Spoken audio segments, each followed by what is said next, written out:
So for the next little while here, we're going to continue our journey, our Bible series through the biblical narrative. Now, if you've not been with us before, maybe you're visiting today because of baptism, or maybe you're just happen to pop into the Lighthouse for the first time today for other reasons, I want to just give you a background. We've been taking a journey through what we call the Bible. The Bible means books. It's a collection of books. It's actually two collections of books, the Old Covenant or Old Testament writings, or the Hebrew scriptures, as we call them.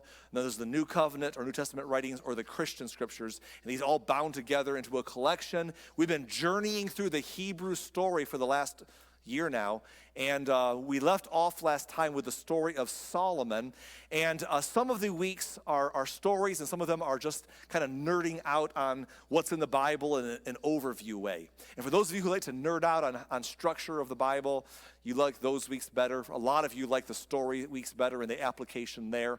But today has to be one of those nerdy out weeks, okay? So yay for some of us. Good news, back to story next week for the rest of us, right? But anyhow, we got to do this as we journey through, because we're going to come to a book in the wisdom literature section. The Hebrew writings start with the law of Moses, or the books of the law. It moves into the historical writings, which are very interesting. And then there's books of wisdom and poetry. And we're going to examine one of the books of wisdom today in the Old Testament. Now, backstory is that Solomon, we saw his story last week. Solomon, as a young king, said, God, I cannot do the job in front of me with my lack of experience and giftings that I haven't developed yet. God, I need wisdom from you. And in asking God for wisdom, Solomon did something incredibly wise. He didn't have wisdom, but he knew he needed it. And one of the most important things to start a journey of being a wise person is to seek the things that wise people seek and to desire it. And Solomon sought wisdom before he had it, and he asked for wisdom, and that was wise in itself, and it brought him down the path to where he was known for. In fact, I want to read a few verses that we did not read last week to get us started. In 1 Kings 4:29, it says that God gave Solomon very great wisdom and understanding and knowledge as vast as the sands of the seashore. There are three words in that verse that I want you to see: wisdom, understanding, and knowledge. And those words, like, they might sound redundant, like the writer is just using a thesaurus to throw a bunch of synonyms out there, but they are not the same word. Knowledge could be considered something that you learn. It's just facts. It's like going to school and you go to math and you learn in geometry the postulates or whatever they call those things that you have to learn that I forgot. And then, or you go to English class and you learn the 8 parts of speech, That's knowledge. Understanding is understanding why or how that knowledge works. It's that next level. But wisdom is solving the problem. Wisdom is applying it. It's taking that knowledge and solving the algebra problem, or writing with those English rules and writing effectively. It's the application of the knowledge and understanding that brings us wisdom. Now, God gave Solomon wisdom, and it was impressive. It says in verse 30 that, in fact, his wisdom exceeded that of all the wise men of the East and the wise men of Egypt. In verse 32, it explains that Solomon composed some 3,000 proverbs. That's a lot. Proverbs are like short little sayings of wisdom. Little short, statements that teach us wisdom. He composed some 3,000 proverbs and wrote 1,005 songs. He could speak with authority about all kinds of plants, from the great cedar of Lebanon to the tiny hyssop that grows from cracks in a wall. He could speak about animals, birds, small creatures, fish. And here's the interesting thing. Kings from every nation sent their ambassadors to listen to the wisdom of Solomon. I want you to picture that. That means in Solomon's day and age, people traveled to get to hear him speak. It's kind of like if you had a favorite speaker, communicator, maybe a self-help person, or somebody who you thought inspired you. I don't know who's big speakers nowadays, but maybe Tony Robbins or somebody. I don't know what you're into. But if you were to go to a conference because you wanted to hear this person speak on business or life or relationships, because they had good things to say. That was Solomon in his day. People traveled. People sent dignitaries from all over the world around him because he was known for so much wisdom that they wanted to get in the room and hear what he had to say. So that's pretty incredible. Now, we saw a moment ago that he wrote thousands of proverbs. And they are compiled into a book that's in our Hebrew scriptures. It's called the book of Proverbs. And we're going to study the book of Proverbs today. Now, when I say we're going to study the book of Proverbs today, I need to make a disclaimer. We are not going to do a deep dive into Proverbs today, because if I did that on Sunday morning every week for a while, it would take 2 years or better to really study Proverbs very well. It is so chock full of good content. So today we're not going to do any deep dives or we'd be here forever. We're going to do a flyover. We're going to do a flyby. We're going to zoom down a little bit and glance at a few passages, and we're going to do in one day what could take us a couple years of deep study. So I'm going to throw the kitchen sink at you. You've been warned. It's that kind of Sunday on our journey. We have to cover Proverbs, and I'm going to dump it all on you now. So thank you, and you're welcome. All right. So for those who care about structure, let me begin by saying that Proverbs is broken down into 3 parts. And this will help somebody, you're going to learn this right now. This will help you even if you've been in church a long time. Proverbs is broken down into 3 sections. There are 31 chapters of Proverbs, 31 chapters, broken into 3 categories. The first section, chapters 1 through 9, is long-form writing. This is Solomon writing long form, and let me just tell you who he's writing to. He explains that his Proverbs are for anyone who wants to hear, those who would travel far and wide to hear from him. But he was especially writing to his own children. And believe me, Solomon had lots of children. We'll see that in another week or so here. But Solomon had kids, and he was writing to his own children, especially his sons, because one of them would be the next king, just like Solomon became the king when his dad passed away. And he thought maybe his son Rehoboam will be the next king, but you never know if something could happen to him. So he wants his sons to be prepared to fill in his shoes one day.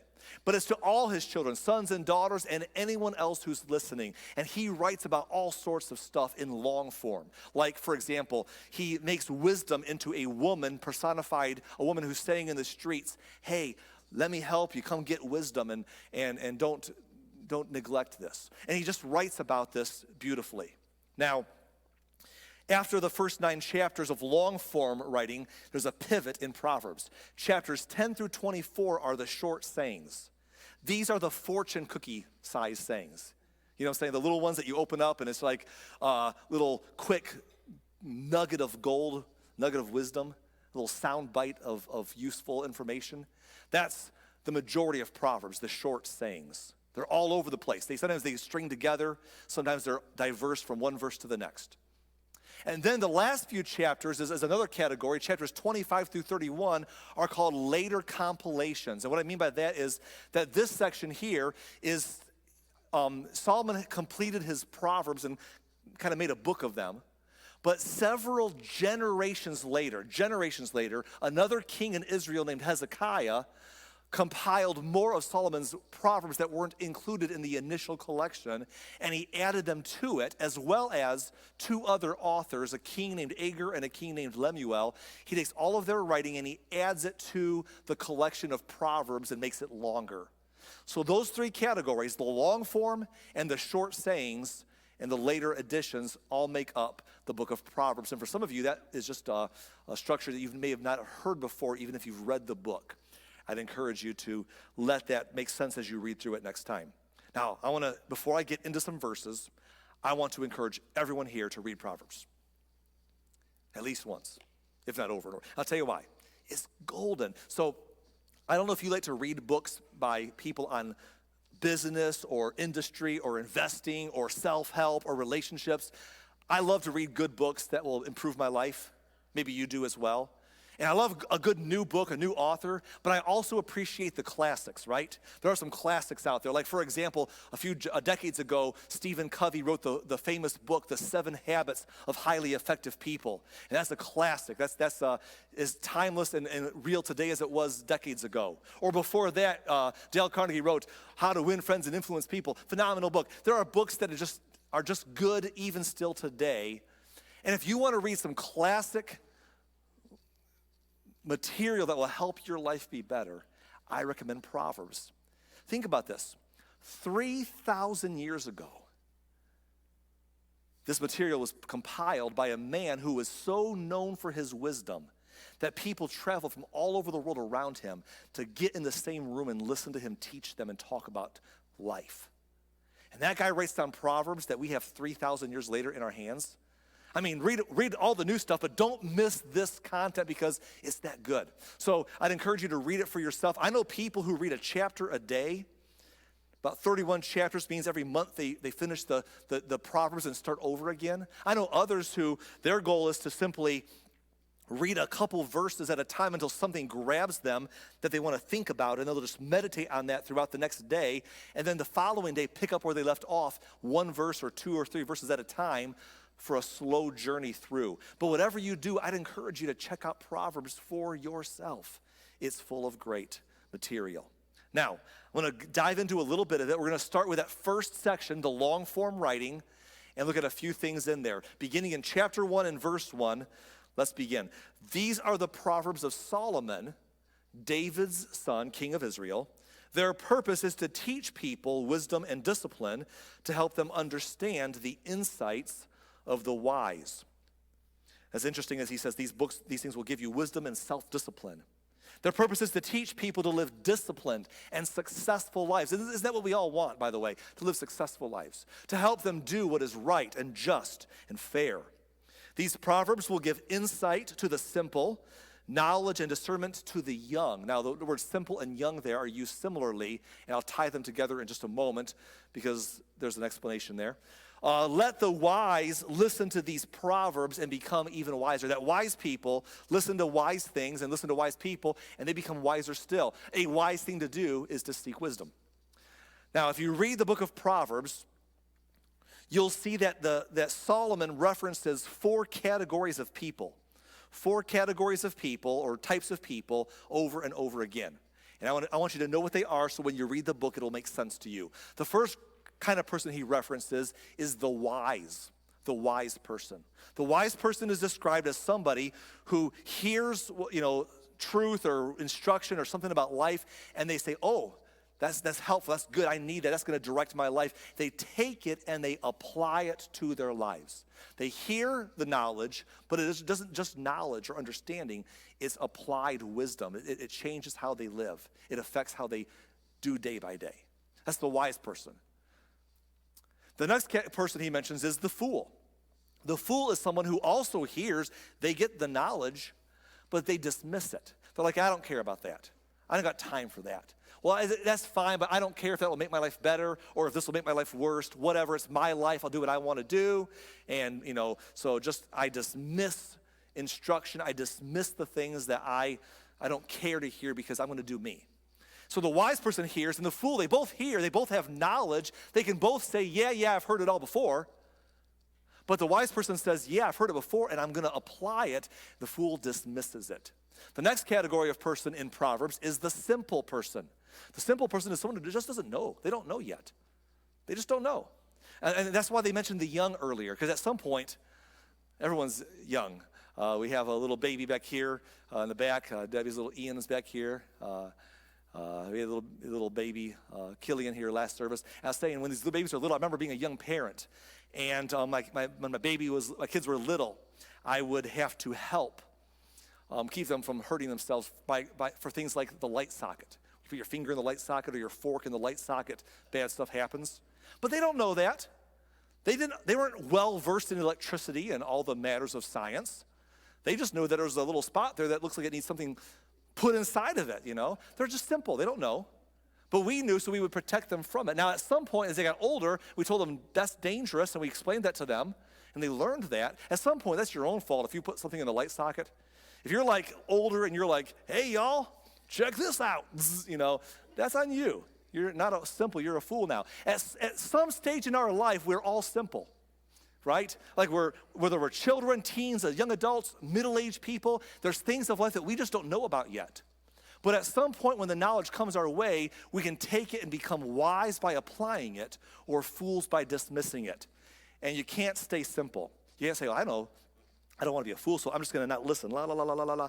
No, by default, at some point, we get moved into being wise people or foolish people. The last kind of person mentioned in Proverbs is the mocker. The mocker is the fool, but doesn't just say, I'm dismissing instruction and wisdom. I'm doing what I want because I don't care. The mocker actually makes fun of instruction and the instructor and all the people who they don't, in truth. It just mocks it, mocks those people, finds the weak spots and the things that are easy to make fun of and the inconsistencies of others, and tears it down and to make themselves feel better about their foolishness, or to maybe pull others into their orbit to join them. I don't know what the motivation is, but the mocker goes beyond just living foolishly. They mock and they scorn, and this world is full of mockers, right? There's a dime a dozen to find people that mock and tear down at things that are true and useful because we wanted to be dismissive. And Solomon warns there's no good ending for a mocker, and there's not much of a good ending for a fool. So if we're simple, as we learn and as we grow, become wise. And that's what the book of Proverbs is talking about a lot. In your journey of life, as you grow. At some point, we should keep growing. I'll read you a few passages from these first 9 chapters. My life verse, I've always said my life verse is Proverbs 3, 5, and 6. Proverbs 3 says, trust in the Lord with all your heart. Do not depend on your own understanding. Seek his will in all you do, and he will show you which path to take. I love that. Here's another great passage from chapter 3. He says something very interesting that I want to take a minute or two to apply. In verse 11, he says, my child, don't reject the Lord's discipline. Don't be upset when he corrects you. Now, it's very easy for us to be upset when we are corrected. No one enjoys being corrected. It's easy for us to be just like, back off. No one's going to control me or tell me or judge me.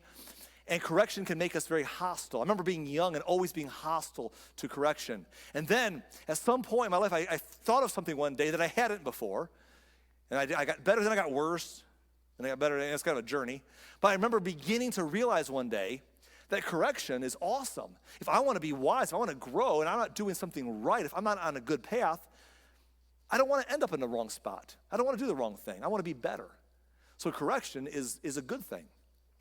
And that people who correct us, they may be haters, but they may be the people who love you most.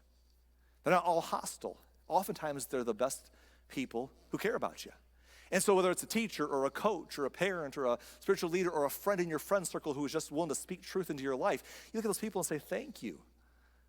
And whether it's God himself, some people get mad at God because it's like, man, God doesn't let me get away with anything. Other people do what they want and there's no consequences. I do what I want and I feel bad about it. I lose sleep or something happens and I feel like God doesn't let me get away with it. Hey, that's a good thing. Don't reject the Lord's discipline. Don't be upset when he corrects you. Why? Verse 12 says, because the Lord corrects those he loves, just as a father corrects a child in whom he delights.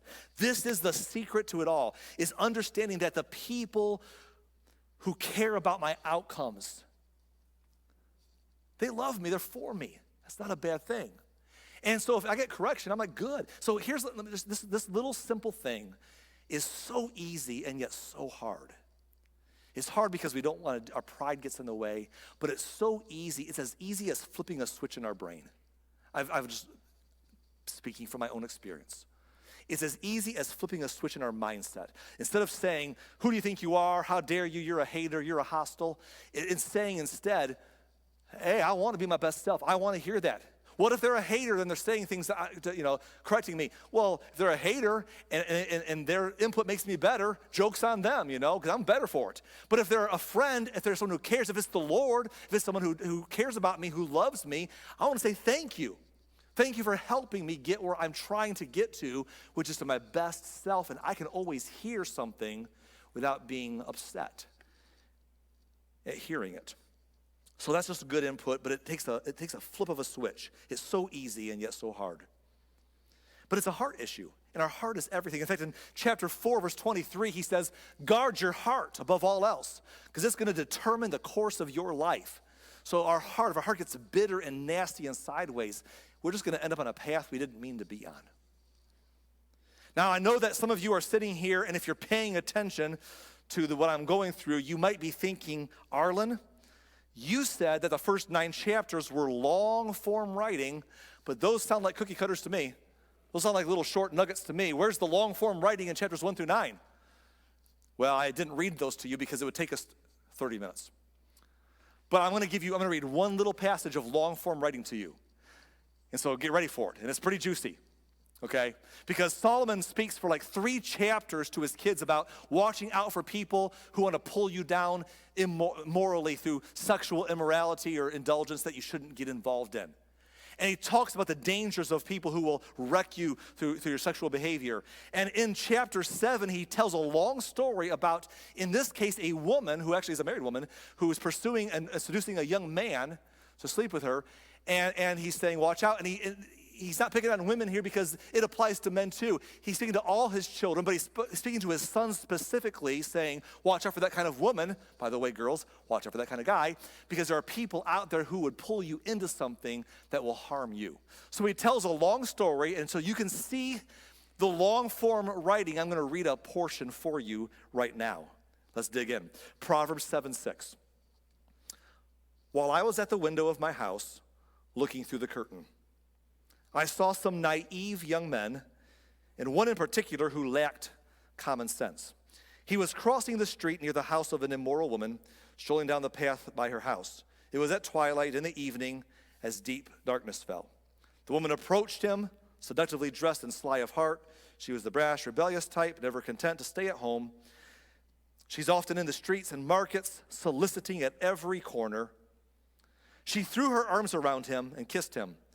And with a brazen look, she said, I've just made my peace offerings and have fulfilled my vows. In other words, I'm a good person. You're the one I was looking for. I came out to find you, and here you are. My bed is spread with beautiful blankets, with covered sheets of Egyptian linen. Ooh. I perfumed my bed with myrrh, aloes, and cinnamon. Come, let's drink our fill of love until morning. Let's enjoy each other's caresses. For my husband is not home. Yikes. He has gone away on a long trip.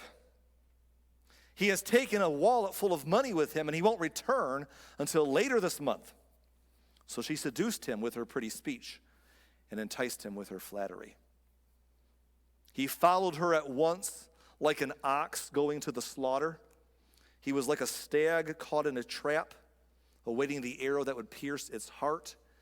He was like a bird flying into a snare, little knowing it would cost him his life. So listen to me, my sons, and pay attention to my words. Don't let your hearts stray away toward her. Don't wander down her wayward path, for she has been the ruin of many. Many men have been her victims. Her house is the road to the grave. Her bedroom is the den of death. To quote Lindsay for a moment, the tea, that's what she said, the tea, right? Oh my goodness. This passage is like one of those spots where he's just saying, look, sons, watch out for that kind of woman. And girls, watch out for that kind of man who will sweet talk you and tell you what you want to hear because he wants to get somewhere and push past your boundaries and not respect them and make you think you're going to lose him or seduce you with his sweet talk or her sweet talk to a spot that you'll do things that can change and alter the rest of your life based upon their outcome, that can be part of your story's biggest regrets in the future, but you're not thinking about that. You're thinking about the right now. Be careful. That's the example of Solomon's long-form writing, okay? There you go. Now, we're going to move into the next section of Proverbs at this time. We're going to jump out of the first 9 chapters into the short sayings, into the cookie cutter stuff, or not cookie cutter, the fortune cookie stuff, the little nuggets of sound bites of wisdom. It begins in chapter 10, beginning with verse 1, the Proverbs of Solomon. A wise child brings joy to a father. A foolish child brings grief to a mother. Can I just say something about this verse here before we move on? That's so true right there. That it doesn't matter if your parent is a good parent or your parents were good parents or terrible parents. This is true. They could have been like absentee father, absentee mother, or it could be like they're just lost in their own things and not really involved in it with you. Or they could have been like mean even. Good parent or bad parent or anywhere in between. It's just true. A wise child, even the worst parent out there gets so much joy when they see their children grow up and they make something of themselves or do well. They're like, wow, I'm proud of that. And even a terrible parent, let alone a good parent, is hurt when they see their child wrecked upon bad choices of life. It just tears at them. And I knew these truths when I was little, but as I've gotten older, I understand more than ever, and so do you, and so many of you, and so will all of us one day, that there's nothing that impacts our parents' lives more than how we're doing as we grow up. That's the thing that keeps them up at night. It's the thing that makes them lose sleep in the middle of the night, weeping tears of joy or tears of sorrow, whatever it may be. A wise child brings joy to a father. A foolish child brings grief to a mother. So Proverbs proceeds to cover a lot of topics, and I have no time to go into each topic of the fortune cookie section here. Instead, I'm going to just give you a handful of topics real fast, and then we'll be done with that. My fear is that if I give you those handful of topics, someone's going to think, oh, I know what it's all about. I don't need to read it. No, you don't. This is a flyby. Here's a few choice topics from the fortune cookie section of Proverbs. One topic is how relationships impact our lives. By that, I mean how that good relationships bring the best out of us. They put us in a good orbit with people who are striving to be their best. They make us be our best. They get us around people who inspire us to greatness. But bad relationships, whether they're romantic relationships or whether they're just friend circles, bad friendships will pull us down bad paths and put us in bad mindsets and bad thinking and bring the worst out of us in our future. And there's so many verses about how relationships impact our lives. I'll give you just one. Proverbs 13:20. It says, walk with the wise and become wise. Associate with fools and get in trouble. In other words, if I hang around with wise people, they're going to help me excel and be my best self. I want to be around people that bring the best out and inspire me to greatness and to wholesome relationships and to being a wholesome person. But when you hang around with fools, well, that is a whole opposite effect. Like I learned a long time ago, I don't have to drive off a cliff to crash. I could be the passenger in the car of the guy who's driving off the cliff. You know what I'm saying? You hang around people and you get in trouble with them. And so watch where you walk. Our relationships will impact, or as we always say here to our young people, your friendships will determine the direction and the quality of your life. Another big idea taught in Proverbs is financial responsibility. Oh, so much is said about how that we should not look for get-rich-quick schemes because those almost never work out, and when they do, they usually get squandered. Almost never happen. But instead, we work hard and we work and we make and we earn and we save. We don't squander or spend it all. We save it away and then we invest it in time, not right away, but it gets us where we want to get to, that we should budget ourselves, know where our money's going. There's so much written about financial responsibility. Here's one example in Proverbs 27:23. Know the state of your flocks, put your heart into caring for your herds. Speaking to people who took care of livestock, that was their wealth. Know where your assets are. Know where your stuff. Know what you have in the account and have it the balance, the budget balanced. I mean, know what's going on with your income.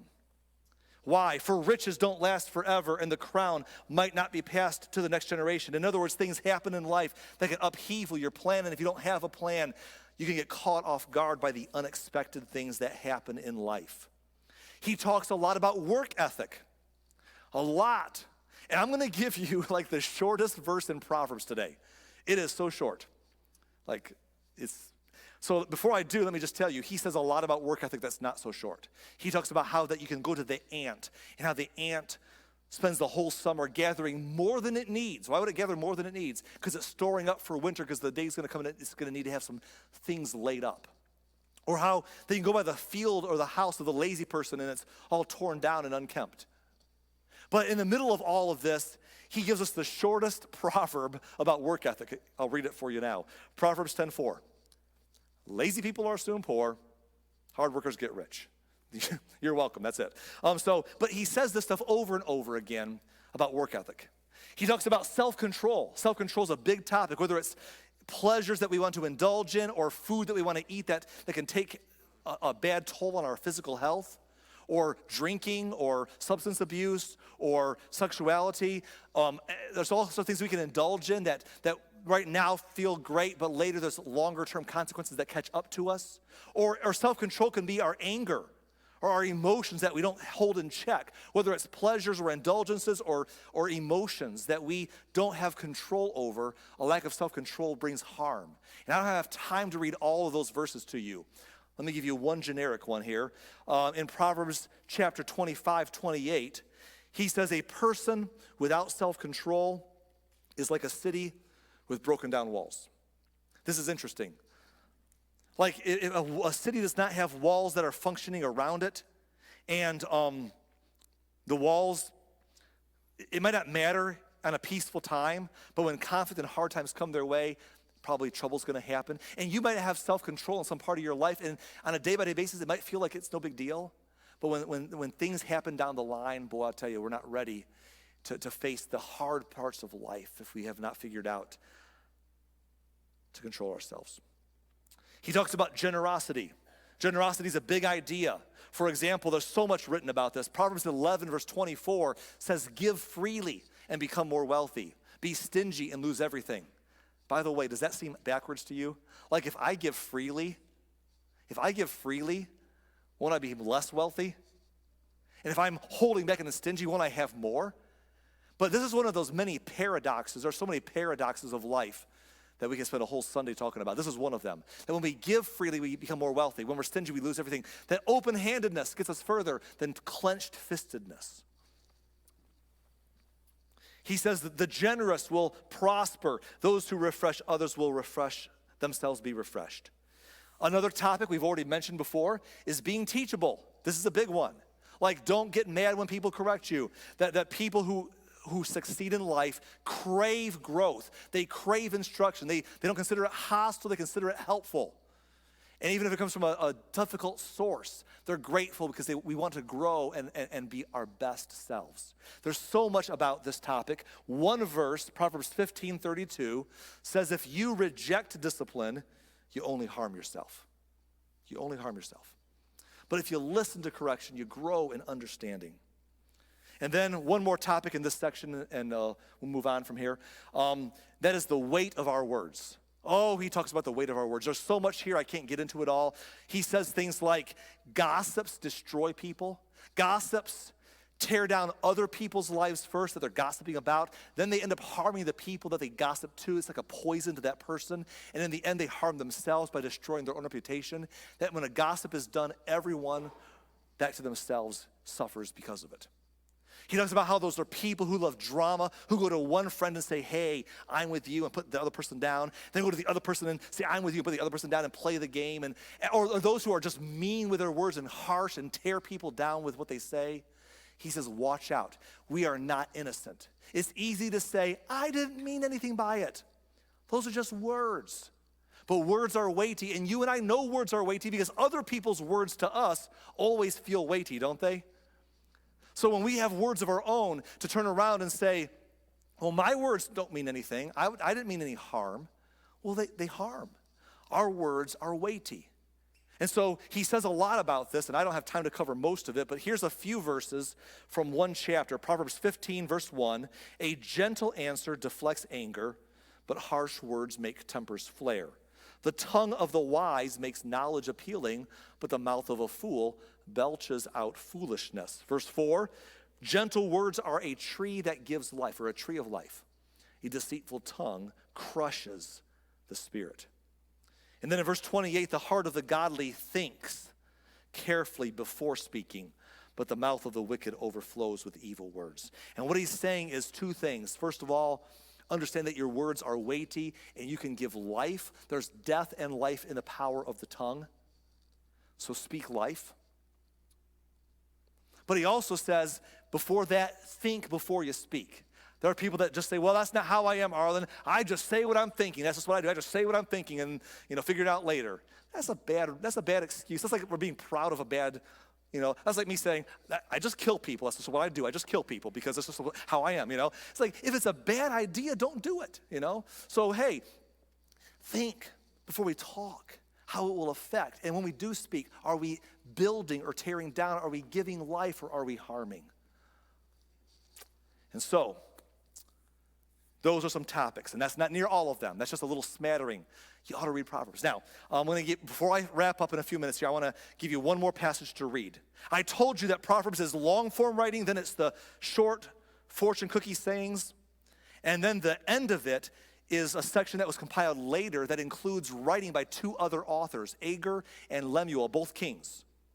And I don't have time to read those chapters either, but I want to read a little bit from chapter 31. This is King Lemuel and what he has to say. Notice his words with me. Proverbs 31, the last chapter of Proverbs, the sayings of King Lemuel contain this message which his mother taught him. This is brilliant. King Lemuel said, I've gotten where I've gotten today because I had an awesome mama. She spoke into my life, she helped me, and she taught me some things that have guided my path. And he's passing them on in this chapter. What did his mama teach him? She said, "O my son, O son of my womb, O son of my vows, do not waste your strength on women, on those who ruin kings." And then she says, "It is not for kings, O Lemuel, to guzzle wine. Rulers should not crave alcohol. For if they drink, they may forget the law and not give justice to the oppressed." What she says to him is this: there's two things that have ruined many a man or many a person: women and whiskey, okay? She says, listen, your relationship with women and your relationship with wine can have a big impact on your future. And if you have an unhealthy relationship with those two things, watch out what can happen down the path.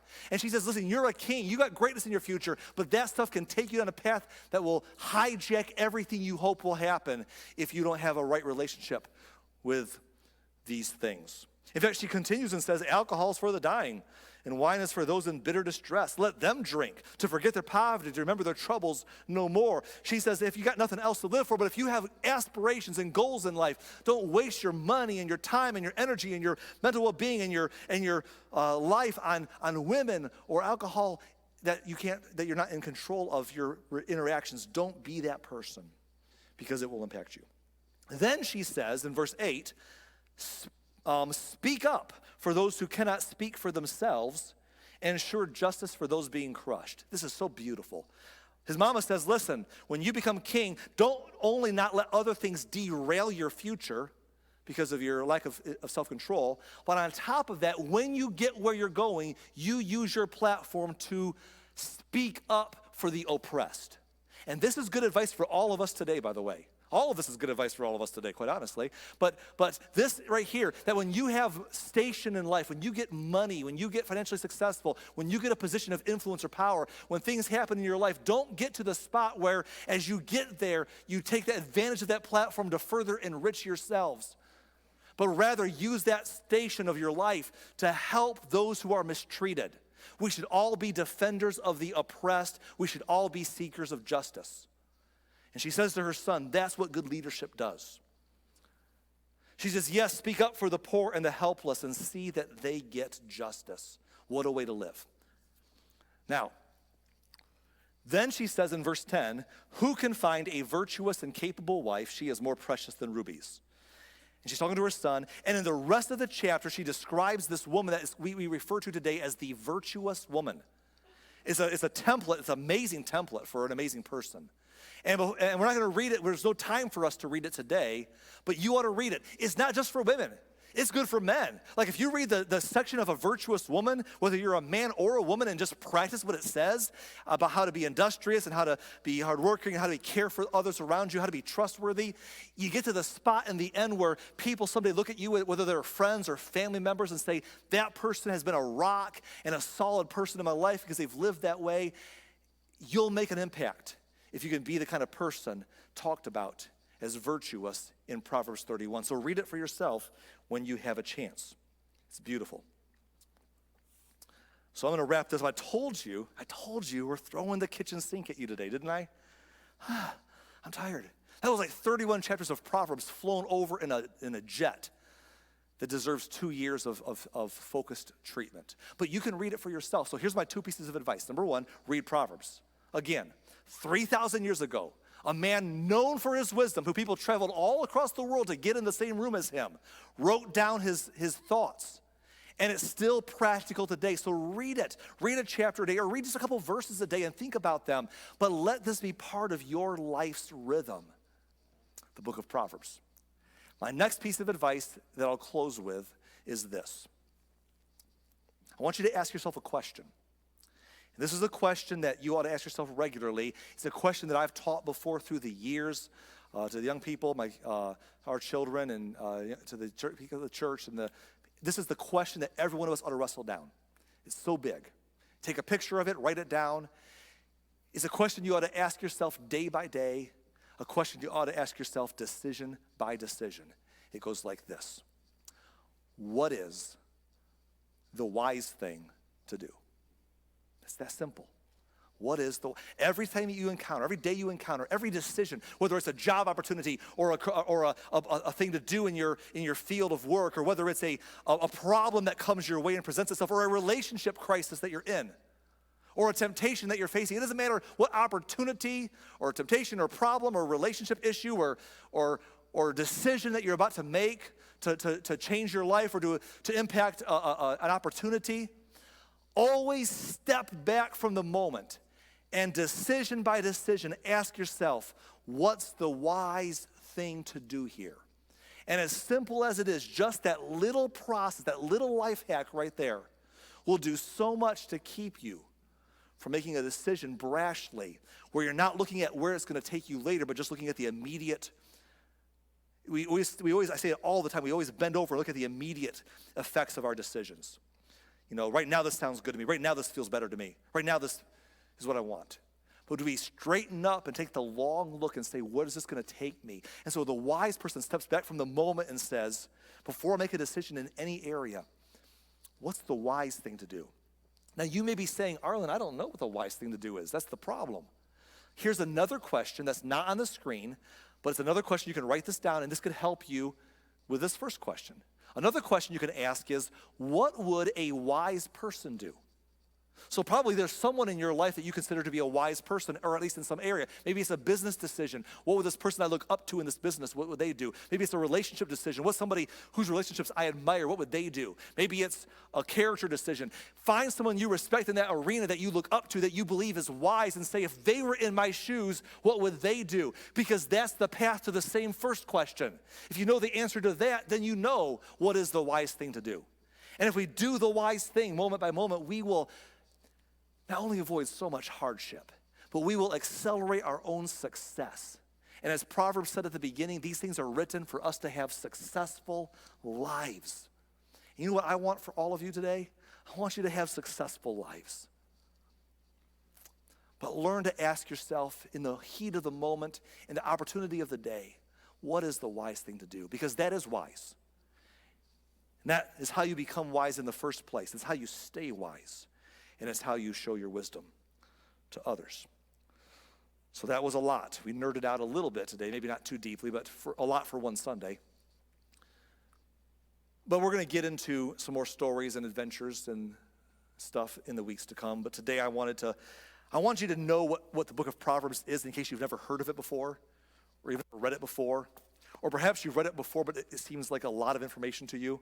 I hope that somewhere in there was not only informative, but something spoke to your situation, something spoke to your heart, something spoke to your journey of life to be successful, to be wise. Let's pray.